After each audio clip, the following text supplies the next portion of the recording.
Hi అండి, hello, నమస్తే. అందరూ ఎలా ఉన్నారు? బాగున్నారా? Welcome to Surekha kitchen vlogs. ఇవాళ నేను చూపించబోయే రెసిపీ వచ్చి పచ్చిమిర్చి బజ్జీ అండి. సూపర్ టేస్టీ డెలిషియస్ రెసిపీ అనమాట. ఇది మంచి ఫ్యాన్ ఫాలోయింగ్ ఉన్న రెసిపీ అనమాట. చల్లగా వర్షం పడుతున్నప్పుడే కాకుండా ఇలా చల్లని శీతాకాలంలో కూడా ఇలా వేడివేడిగా తినాలని ఎంతమందికి అనిపిస్తుందో కామెంట్ చేయండి.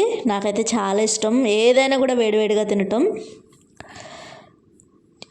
ఏం లేదండి, చాలా సింపుల్ ప్రాసెస్. ఇందాక చూపించిన ఇంగ్రీడియంట్స్ అన్నీ రెడీ పెట్టేసుకొని పచ్చిమిర్చి కట్ చేసుకొని, అంటే పచ్చిమిర్చి కారం లేవని అందుకే నేను గింజలు తీయలేదు. మీరు తీసుకున్న మిర్చి ఏమన్నా కారంగా ఉంటే లోపల గింజలు తీసేసుకోవాలి.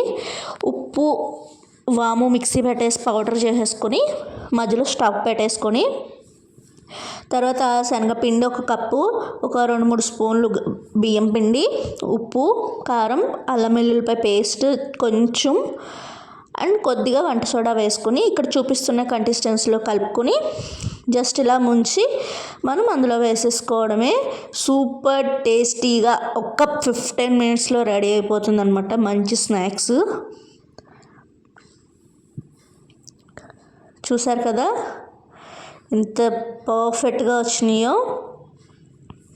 ఎక్కువ పిండి లేదు, అలానే తక్కువ పిండి లేదు. మంచి క్రిస్పీగా వేపుకుని తీసుకుని సర్వ్ చేసుకోవడమే.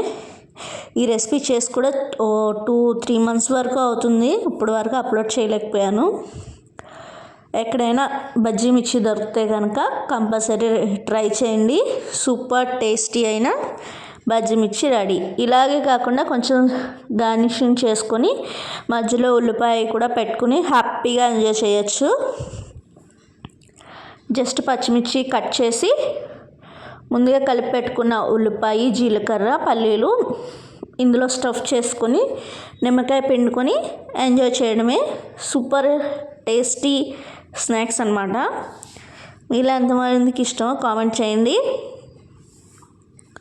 మన ఛానల్ ఫస్ట్ టైం చూసినట్లయితే ప్లీజ్ లైక్ చేయండి, షేర్ చేయండి, సబ్స్క్రైబ్ చేయండి. మీరు కూడా ప్లీజ్ కొంచెం లైక్ ఇస్తే ఇంకొంతమందికి రీచ్ ఉంటుంది. కంపల్సరీ లైక్ చేయండి. Thank you for watching. Bye.